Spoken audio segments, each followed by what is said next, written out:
तोहर रिपोर्ट नहीं लिखत छौड़ी बुझल है हमारा थाना में। तोहर रिपोर्ट नहीं लिखत छौड़ी बुझल है हमारा थाना में। एसपी डीएसपी कलेक्टर के चौड़ी रखने चाहिए अपना खजाना में। एसपी डीएसपी कलेक्टर के चौड़ी रखने चाहिए अपना खजाना में। तोहर रिपोर्ट नहीं लिखत छौड़ी बुझल है हमारा थाना में। तोहर रिपोर्ट नहीं लिखत छौड़ी बुझल है हमारा थाना में। एसपी डीएसपी कलेक्टर के चौड़ी रखने चाहिए अपना खजाना में। एसपी डीएसपी कलेक्टर के चौड़ी रखने चाहिए अपना खजाना में।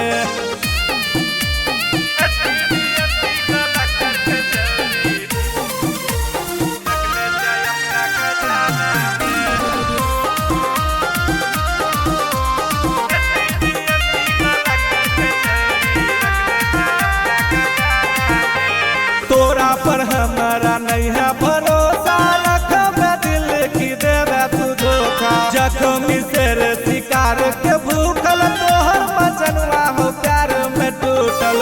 सब बात बुझै छियै, सब बात बुझै छियै, फूल खिले बा जमाना में।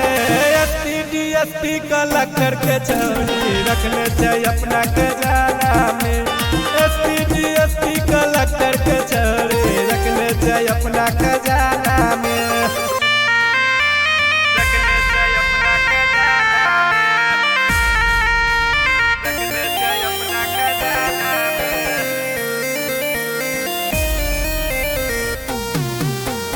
एसपी डीएसपी कलेक्टर के चौड़ी रखने चाहिए अपना खजाना में।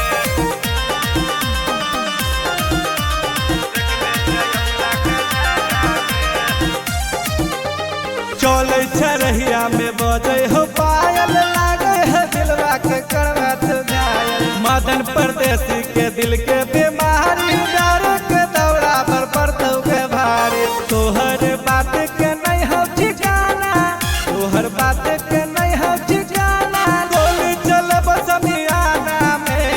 एसपी डीएसपी कलेक्टर के चौड़ी रखने चाहिए अपना खजाना।